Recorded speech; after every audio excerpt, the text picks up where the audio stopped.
Monaiki. Pagiku cerah, matahari bersinar, ku gendong tas merahku di pundak. Selamat pagi semua, ku nanti. Bismillahirrahmanirrahim. Assalamualaikum teman-teman. Perkenalkan, nama saya Devi Kurniawati. NIM saya yaitu 200110016. Saya dari Prodi PAUD 1A. Saya salah satu mahasiswi Universitas Islam Negeri Mataram, Fakultas Tarbiyah dan Keguruan.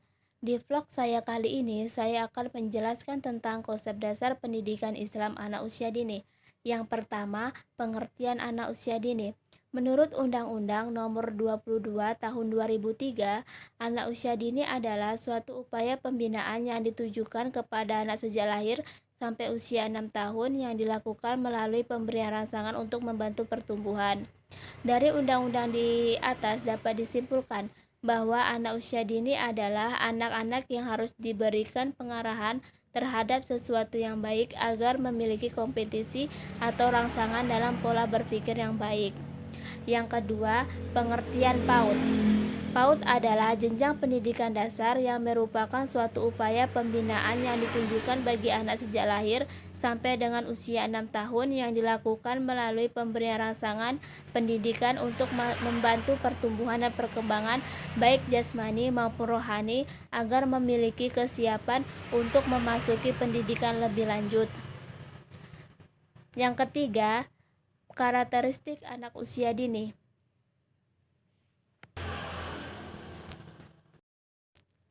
Yang ketiga, karakteristik anak usia dini. Yang pertama, anak memiliki rasa ingin tahu yang besar, karena pada umumnya anak usia dini memiliki rasa ingin tahu yang besar atau bersifat penasaran. Yang kedua, bersifat egosentris. Anak usia dini cenderung melihat dan memahami sesuatu dari sudut pandang dan kepentingan sendiri. Yang ketiga, anak bersifat makhluk sosial. Pada umumnya, anak usia dini senang dengan teman yang sebayanya agar bisa bersosial untuk membentuk konsep dirinya. Yang keempat, anak adalah individu yang unik. Keunikan anak bersifat pada faktor genetik.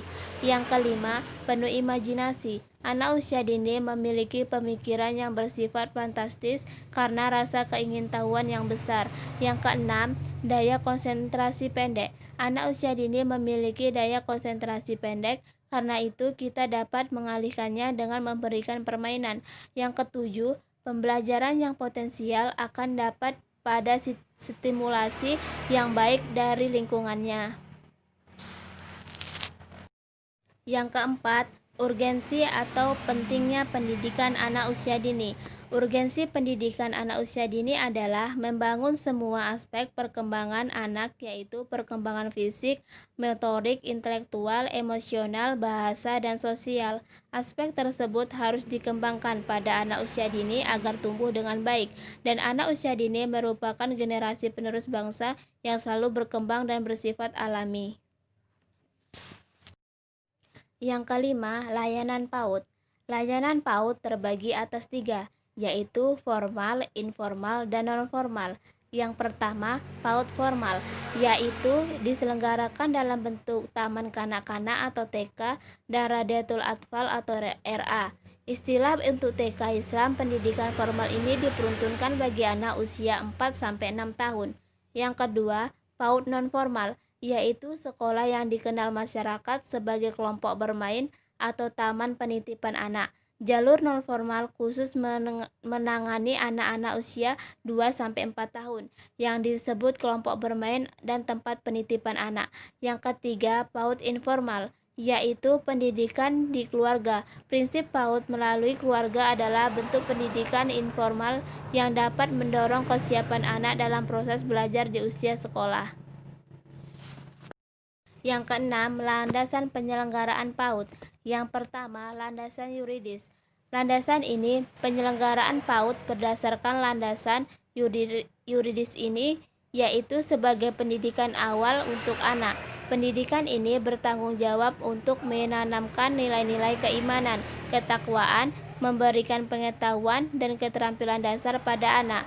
Hal ini untuk mengembangkan anak menjadi pribadi yang mandiri dan bertanggung jawab di kemudian hari. Yang kedua, landasan filosofis, yaitu karena pada landasan ini pendidikan merupakan suatu upaya kemanusiaan, artinya proses pendidikan diharapkan terlahir manusia-manusia yang baik. Yang ketiga, landasan religi. Penyelenggaraan PAUD pada landasan religi karena anak usia dini harus didasarkan pada landasan yang dipegang oleh lingkungan yang berada di sekitar anak dan agama yang dianutnya. Yang keempat, landasan empiris. Penyelenggaraan PAUD berdasarkan landasan empiris karena anak usia dini sangat penting, antara lain yang menjelaskan bahwa waktu manusia lahir, kelengkapan organisasi otak yang siap dikembangkan serta diakulturasikan mencapai tingkat perkembangan potensi yang tinggi. Yang ketujuh yaitu pemikiran PAUD atau para pakar PAUD. Yang pertama, Abdullah Nasi Ulwan. Abdullah Nasi Ulwan adalah seorang tokoh muslim lahir di kota Halab, Suriah pada tahun 1928, tepatnya di daerah Kadhi Askar yang terletak di Bandara Halab, Syariah. Nama lengkapnya adalah Al-Ustadz Syariah Abdullah Nasi Ulwan. Selanjutnya disebut Nasi Ulwan. Ayahnya Syekh Said Ulwan adalah seorang yang terkenal di kalangan masyarakat sebagai seorang ulama dan tabib yang disegani. Said Ulwan dapat mengobati berbagai penyakit dengan ramuan akar kayu yang dibuat sendiri. Karya-karya Abdullah Nasi Ulwan yang pertama, bidang pendidikan dan pengajaran meliputi Tarbiyah al-Aulad al-Islam, Hukum al-Islam, fi Tafsirun al-Waratashti an-Nabai hatta yalama asyalab. Yang kedua, bidang fikih dan muamalah meliputi Fathil Asyam wal Akham, Akham al-Zakat, Adab al-Kitabah wal al-Zafaf wal Hukuf al-Zaizaun, Akabat al-Zawai Watahuruk dan sebagainya. Yang ketiga, bidang akidah meliputi Subuhat wal Rudud, Haula al-Akidah wal Ashal Arisan dan Haliyah Ashtakat fi al-Syariah. Yang keempat, bidang umum meliputi At-Tafakul al-Ijtima fi al-Islam, Salahuddin al-Ayubi, Ahkam al-Tamim, Takwin al-Syahyiyah fil Nazhair al-Islam, Al-Qomayyah fil Mizan al-Islam. Adapun aspek pendidikan menurut Abdullah Nasi Ulwan yaitu yang pertama, perhatian segi keimanan pada anak. Yang kedua, perhatian segi moral pada anak. Yang ketiga, perhatian segi mental dan intelektual pada anak. Yang keempat, perhatian segi jasmani anak. Yang kelima, perhatian segi psikologi anak. Yang keenam, perhatian segi sosial anak. Selanjutnya yaitu menurut Johann Henry Pestalozzi. Adapun prinsip-prinsip yang dikemukakan pada anak usia dini yaitu yang pertama, pendidikan harus berdasarkan pada psikologi anak. Yang kedua, anak berkembang secara fisik, mental, moral melalui pengalaman.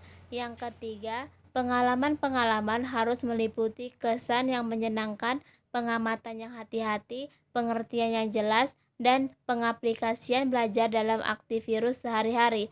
Yang keempat, perkembangan belajar melalui hal-hal yang paling mudah, yang lebih sulit atau kompleks, dan dari yang mengkonkret ke abstrak, dari pengalaman menuju keputusan dan aturan-aturan. Yang kelima, guru harus mempertimbangkan dan respek kepada hal-hal yang disenangi pada anak. Yang keenam, disiplin dibutuhkan, tetapi harus bersifat membangun, bukan untuk menghukum. Adapun teori audiovisual menurut Johann Henry Pestalozzi yaitu yang pertama, auditori, anak dapat mengoptimalkan pendengarannya. Yang kedua, visual, anak dapat menggunakan penglihatan dengan baik. Yang ketiga, memori, anak dapat menggunakan dan melatih ingatan secara baik. Pakar selanjutnya yaitu menurut Maria Montessori. Maria Montessori lahir di Cervelle, Italia pada tahun 1896. Dia menjadi wanita pertama yang mendapatkan gelar Doctor of Medicine. Montessori, seperti yang dikutip oleh Suejono, sangat berminat terhadap masalah pendidikan yang tergolong terbelakang. Setelah lulus dari kedokterannya, ia bekerja di Teknik Psikoter Universitas Roma. Montessori membuat sekolah pertamanya di daerah kumuh di Roma pada tahun 1907. Setelah ini disebut dengan Case dei Bambini yang artinya rumah anak. Maria Montessori meninggal di Belanda tahun 1952 pada usia 81 tahun dan digantikan oleh putranya sebagai direksi Association Montessori International yang berkantor di Amsterdam.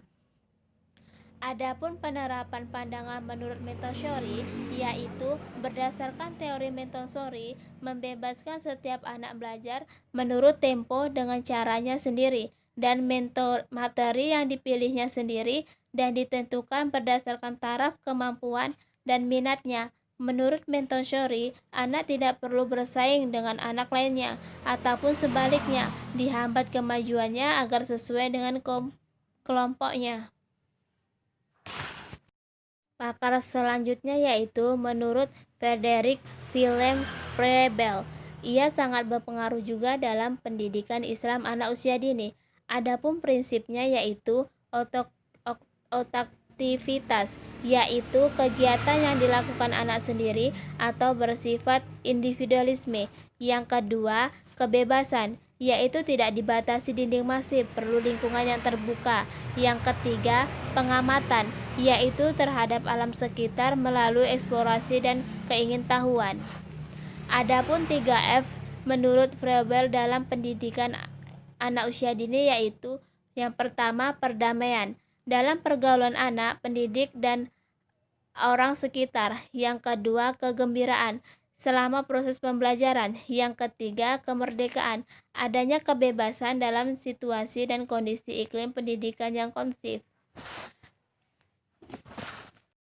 Pakar selanjutnya yaitu menurut Vygotsky. Ia juga berpengaruh dalam pendidikan Islam anak usia dini. Teori ini menjelaskan bahwa anak melakukan proses kontribusi membangun berbagai pengetahuan tidak dapat dipisahkan dari konteks sosial di mana anak tersebut berada, pengetahuan yang berasal dari lingkungan budayanya. Adapun 4 tahap yang terjadi dalam perkembangan menurut Vygotsky yaitu yang pertama, tindakan anak masih dipengaruhi atau dibantu oleh orang lain. Yang kedua, tindakan anak didasarkan atas inisiatif sendiri. Yang ketiga, tindakan anak berkembang spontan dan terinternalisasi. Yang keempat, tindakan spontan akan terus diulang-ulang hingga anak siap untuk berpikir secara abstrak. Adapun pakar selanjutnya yaitu menurut Sarah Similaski. Beliau dikenal sebagai seorang guru besar di Tal University Israel. Similaski peduli terhadap fisiologi anak yang mengemukakan tentang pengembangan kognitif anak melalui perdamaian. Diyakini melalui perdamaian dan pengalaman nyata membuat anak mempunyai imajinasi. Adapun tahapan bermain pada anak menurut Similaski yaitu bermain fungsional. Contohnya berlari-lari, mendorong, menarik, mobil-mobilan. Yang kedua, bermain membangun. Contohnya menyusun puzzle, Lego, atau bola kayu.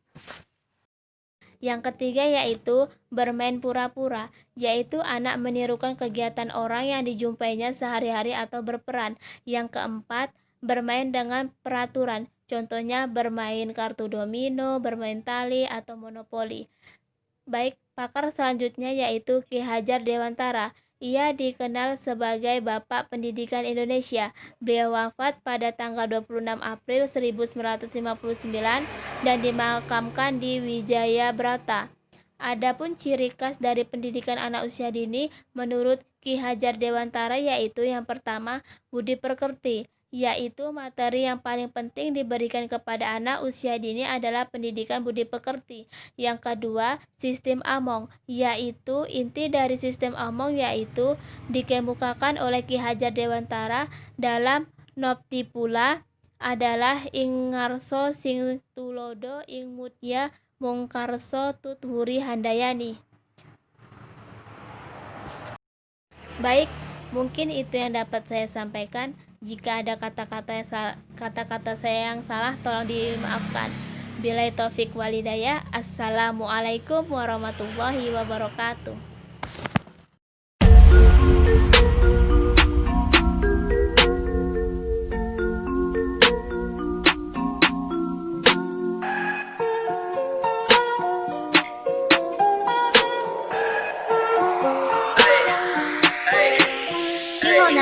Pagiku cerah, matahari bersinar, ku gendong tas merahku di pundak.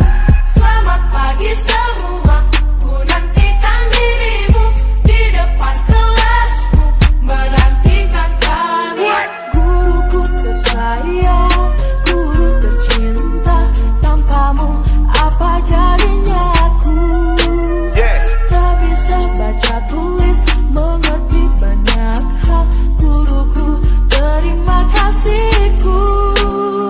Nyatanya diriku kadang buatku marah, namun segala maaf kau berikan.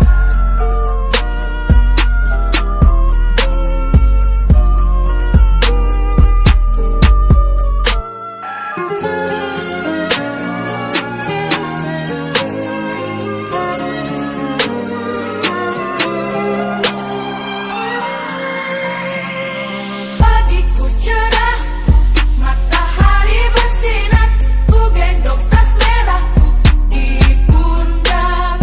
Pagiku cerah, matahari bersinar, ku gendong tas merahku di pundak.